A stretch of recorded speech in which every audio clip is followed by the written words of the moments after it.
There's a moment every shooter player knows by heart. The crosshair steadies, your breath slows, a finger tightens on the mouse or controller, a muzzle flash cuts through the screen, a hit marker pops, a body drops, or a shield cracks, and in that instant you feel something unmistakable. Not anger, not mindless aggression, but control, precision, mastery.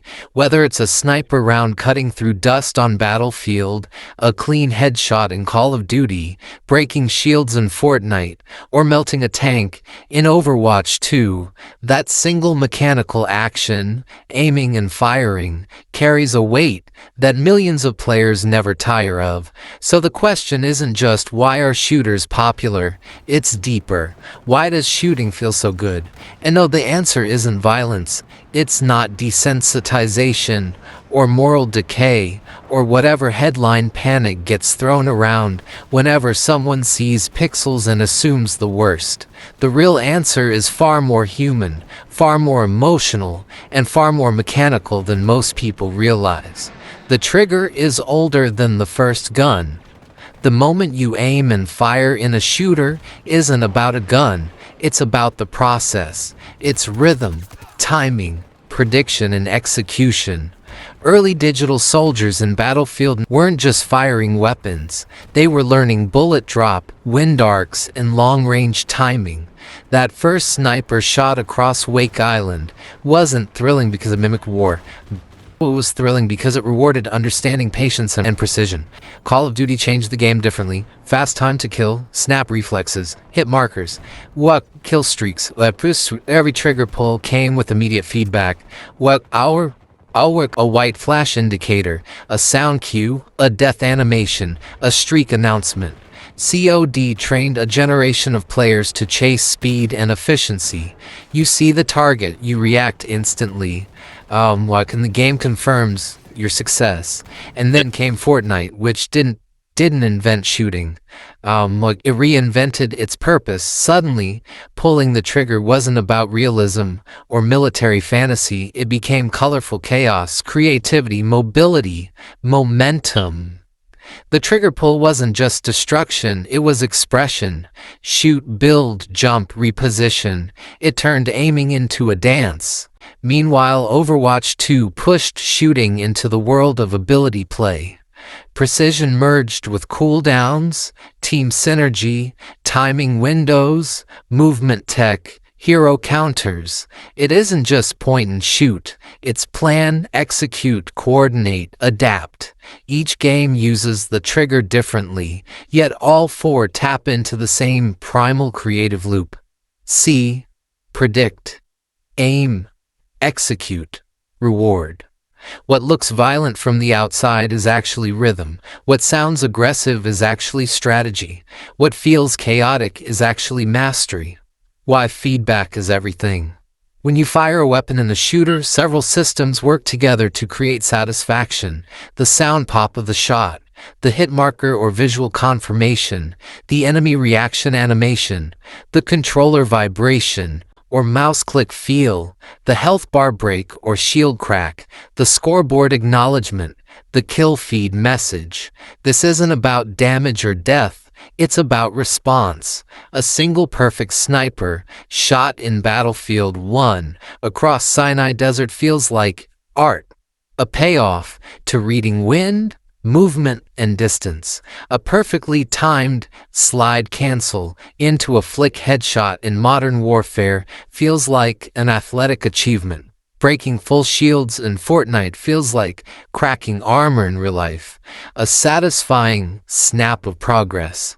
Landing a charged sojourn rail in Overwatch 2 feels like hitting an Olympic target. The violence isn't the hook. Accuracy is the hook. If you replace bullets with lasers, paint, confetti, fireworks, or energy blasts, and many of these games already do, nothing about the core satisfaction changes, because shooters aren't about destruction. Shooters are about impact. Why guns mean freedom, not training. Not basso. Cheap. The real fantasy in shooters isn't guns, it's agency. When you spawn in a shooter, you aren't powerless. You aren't waiting for permission. You aren't stuck in lines, systems, or routines like real life. You act. You decide. You control the outcome.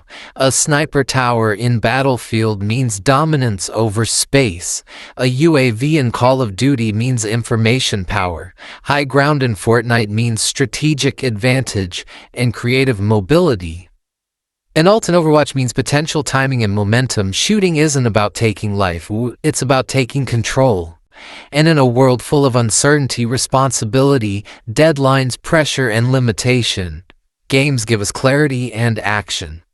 Click, result, aim, arrow, outcome, skill, arrow, reward. No waiting, no doubt, no bureaucracy, no luck, just mastery. The rhythm of victory. Shooting games are closer to music than war.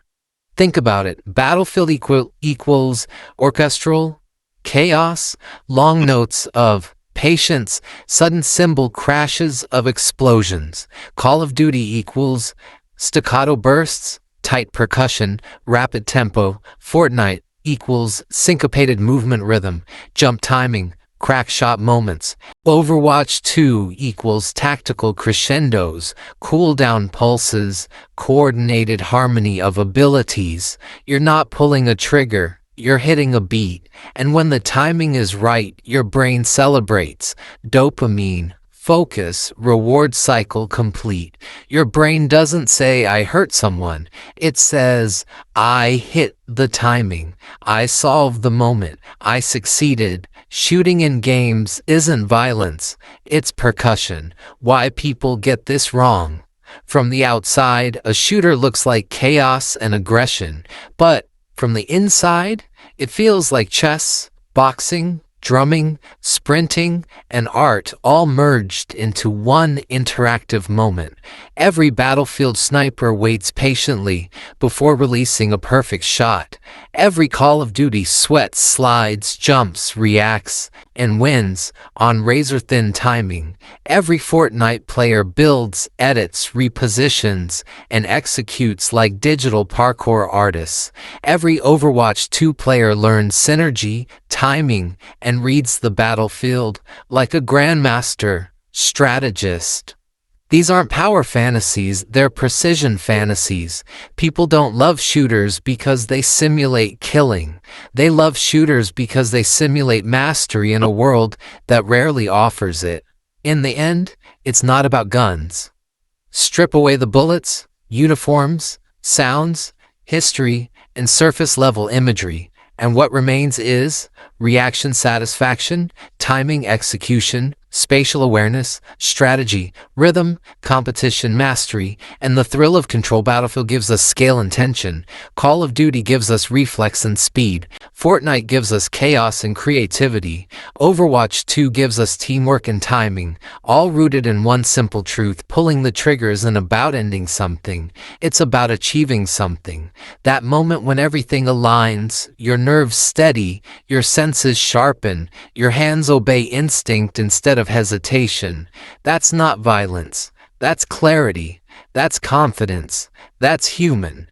And as long as games continue to give us those moments where our decisions matter, where skill wins, where control exists, we will always love that trigger pull.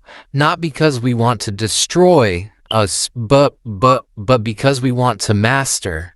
And if you connected with this breakdown, if you see shooters the way we do, not as violence but as rhythm, precision, and mastery, then stick around. This is just the beginning. There are so many stories to explore in the worlds of Battlefield, Call of Duty, Fortnite, and Overwatch.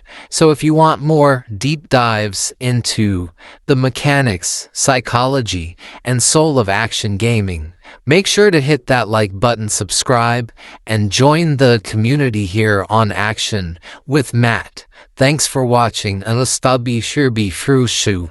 Ala Sruz Darshalo Punadut and I'll see you in the next one.